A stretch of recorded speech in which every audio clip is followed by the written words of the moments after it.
Welcome to another episode of Ask a Pianist. My name is Andrew Aarons, and today we're going to look into a wonderful and surprisingly powerful effect that happens to be in our pianistic arsenal. Performing is usually a balancing act, in the sense that pieces encourage the communication of deep felt emotion and surface-level technical fireworks. It's up to us to determine how best to present this to the audience such that each effect is at its most powerful. This does not mean that every situation must be played to the extreme. Not at all. What it means is that we have to take into account the structure of a piece and storyline, if there is one, in order to determine when to exaggerate moments and when to play them in a more subtle manner.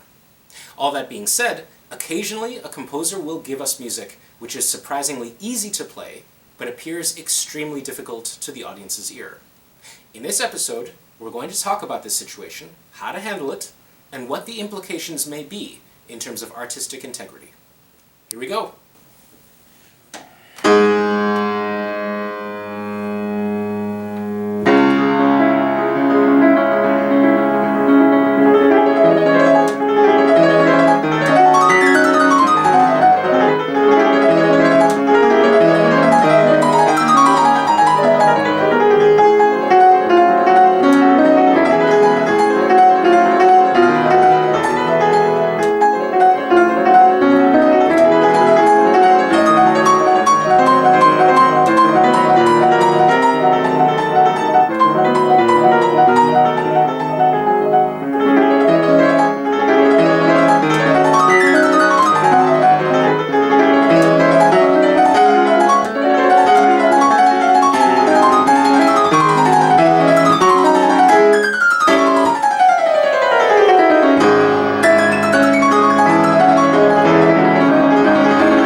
Chopin's Fantaisie-Impromptu is a perfect example of this balancing act between the appearance of technical ferocity and slow musical contemplation.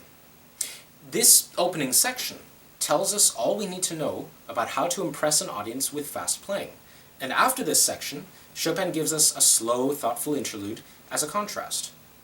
To finish off the piece, he returns to an almost verbatim repeat of the first section, with a little coda at the end. For now, we're going to focus on the fast opening section, because this is where we get to play around with the audience perception of technical brilliance. First off, we need to break down the reasons why this music sounds technically impressive. On the compositional level, there are several contributing factors, but the most important one is the rhythm. 4 with 3, even when played slower, sounds surprisingly complex.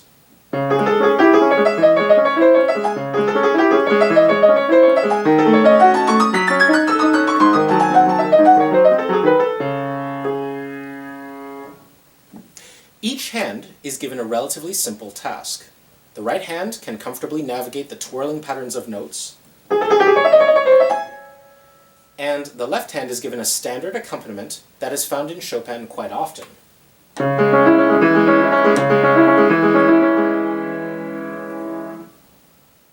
Each alone can be followed reasonably well by the ear, but when combined, the ear is confused due to the lack of a rhythmic structure to hold on to.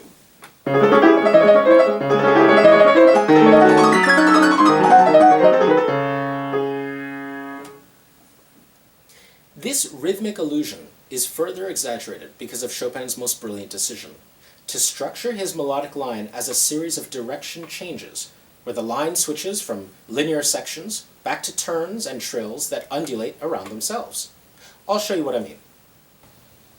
We have first a turn, then a linear broken chord,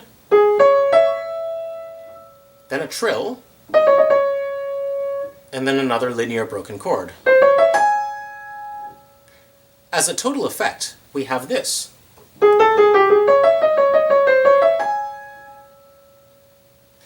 Now, when we give shape and contour to a line, the assumption, especially in Chopin, is that changes in direction within the line present opportunities for us to vary our sound color or dynamics, creating the illusion of movement. If I were to exaggerate, the opening phrase could be played with this in mind.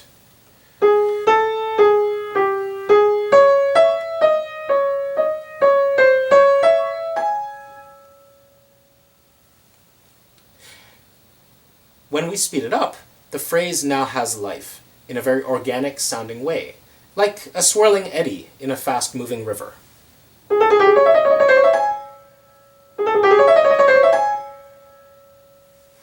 Now, he gives us this pattern twice, and then expands it rhythmically. You have a long section of linear broken chords,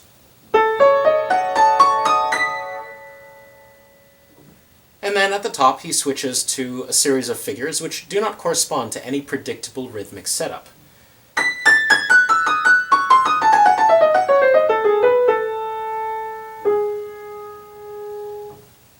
The total effect is one where Chopin challenges the listener to find a rhythmic center, something to tap their feet to, but he continually sabotages this by changing the rhythmic emphasis of the phrase.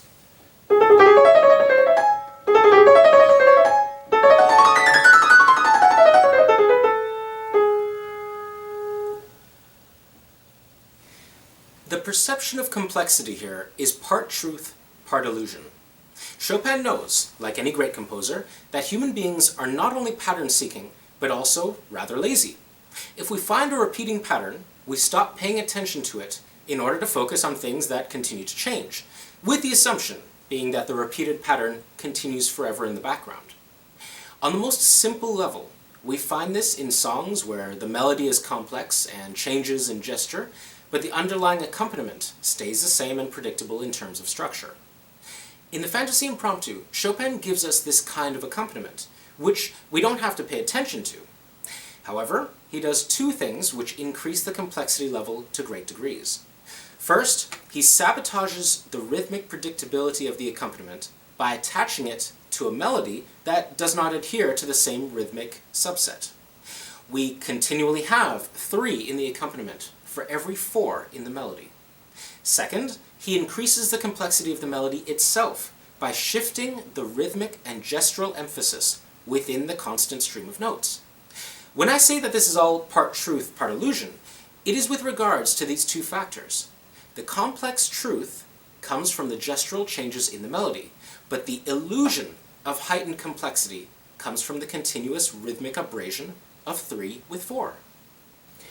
Consider for a moment what would happen if we had the original right-hand melody with a left-hand harmonic accompaniment that is consistent to even cut time.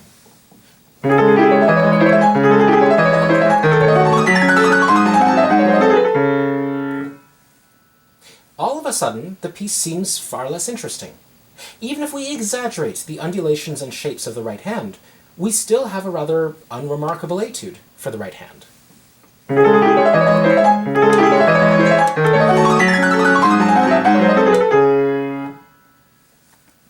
Chopin's final brilliant move is to begin this melody without a downbeat, which further confuses the listener.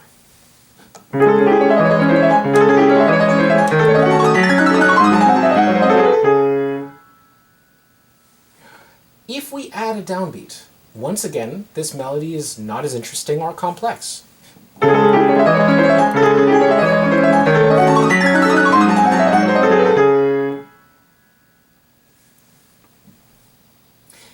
What I haven't mentioned yet is how surprisingly easy these elements are to play. The melodic notes fit very comfortably into the right hand, and even those with small hands can find this melody an easy challenge.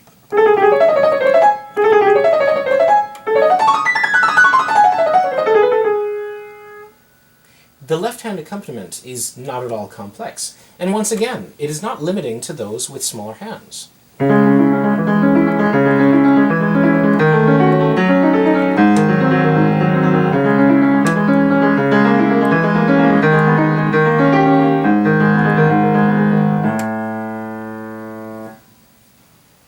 Now that we've established why this opening section sounds so technically impressive, it's time to discuss the moral implications of this situation. Much of what we do on stage is theater, and in order to be successful, we have to understand and manipulate what the listener may be observing. This is, in many ways, why live performance is so much more interesting than an audio-only recording. We get to see how the performer deals with musical material. Are they struggling? Are they at ease?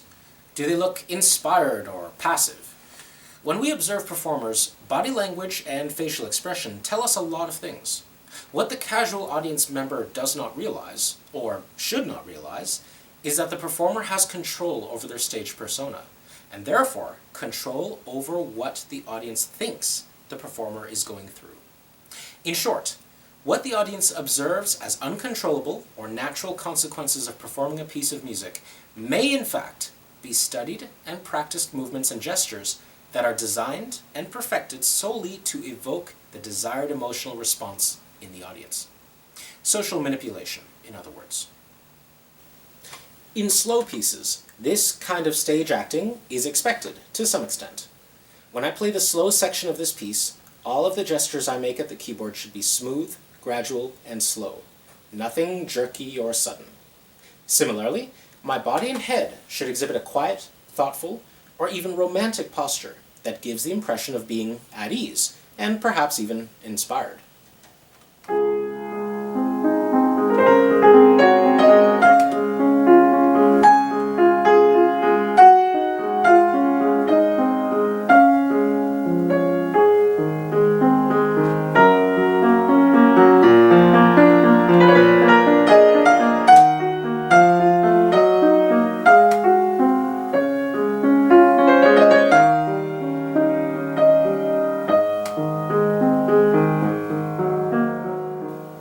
This situation is actively sabotaged if I do the opposite.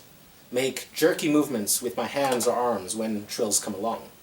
The melody and ornaments are fairly commonplace in terms of performance skills, and they can be played with a quiet hand like this.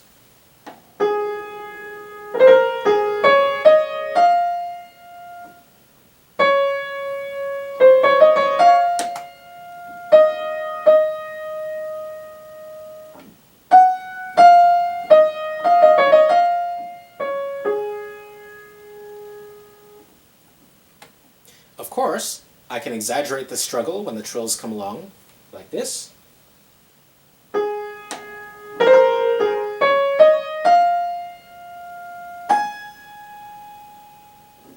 Or exaggerate the use of the arm when I'm trying to create a singing tone, like this.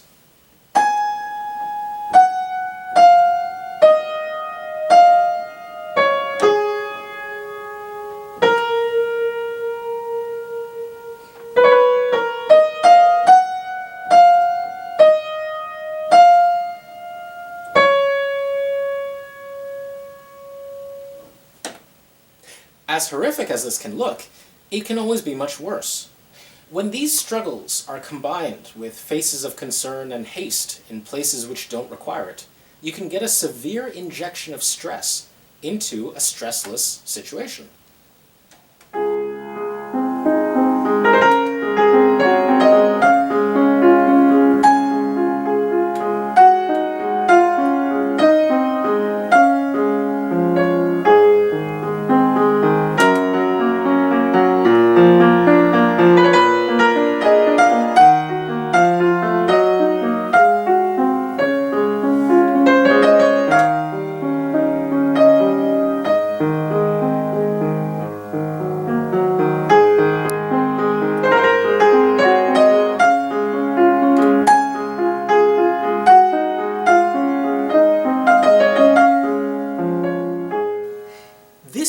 situation in a slow movement is obviously not ideal, and hopefully, by finding it comical, we recognize the discontinuity between the musical material and the character of the performer.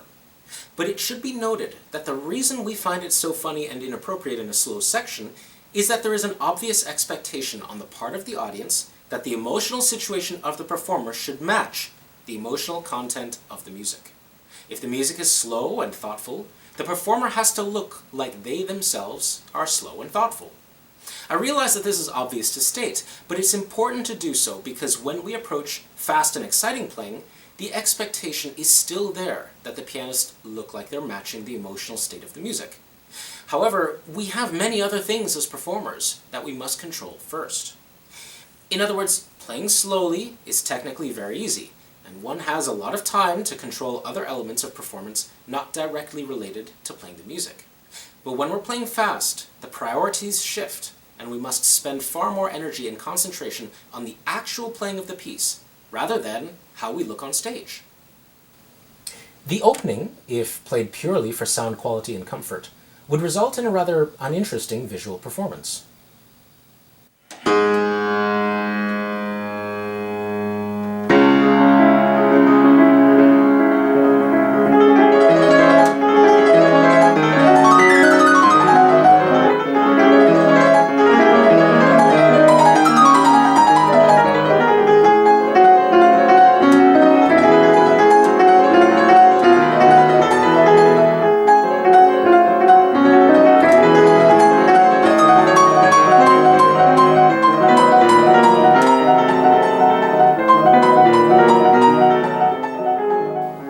If, however, I wanted to perform for an audience, then perhaps it's necessary to make a few adjustments to the physical act.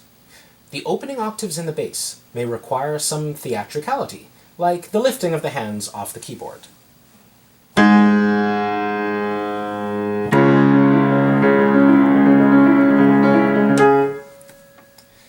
Similarly, the arms and body may have to move a little more with the music, to show the audience the struggle that is occurring in the music.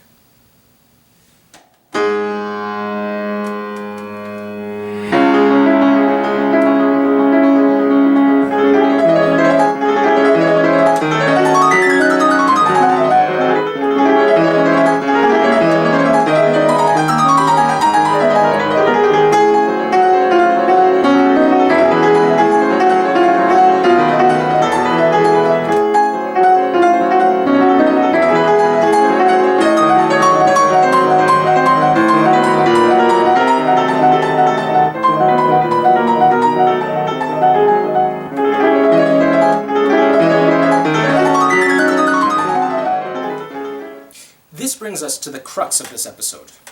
The natural inclination for a pianist is to be as relaxed as possible when playing anything, and to show that everything is easy. When playing fast music, it is indeed sometimes appropriate to continue showing the audience that it's so easy to play that the pianist could almost fall asleep. However, sometimes this is counterproductive, and it's actually far more effective to play something that is physically easy in a way that looks to the audience as being physically difficult. This is a moral question of sorts, because what we're doing is giving the audience a very different representation of ourselves in order to present the music in the most effective manner, with the most emotional impact.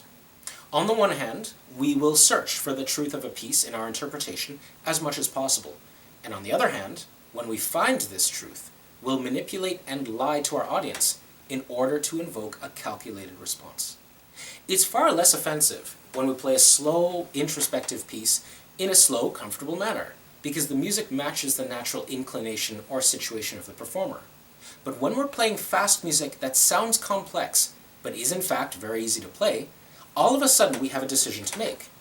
Do we match the difficulty of the sound and act a little so the audience's eyes give them the same information as their ears, or do we not? There are no easy answers to this. It is, however, a subject that must be considered for every musical situation you find yourself in. If I'm playing something which is technically difficult, but I've mastered the challenge so that it's no longer a problem for me, do I show the audience that I can play something easily, or do I play so that they can see and feel the acted struggle that I'm going through? It's a tough choice, and though I won't tell you precisely what I do in every situation, It is something that I think about, and you should too. Because ultimately we are performers on stage, who must present music not as a solely auditory experience, but as one that includes the eyes as well. Of course, one can go overboard, and there are enough examples in history of pianists and other musicians who have done so or continue to do so today. But the point is that there is a conscious disconnect between how we would play something when no one is looking and how we must play something when the eyes of a concert hall are on us. This discrepancy must be carefully practiced and choreographed so that all the aesthetic elements on stage come together to present a unified interpretation. So, that's it for this episode of Ask a Pianist. Until next time, keep practicing and start thinking about the extra musical motions you make on stage. These, like your pieces, can be controlled, practiced, and perfected so that your audience will be encouraged to journey with you through the piece you're telling them. Bye for now.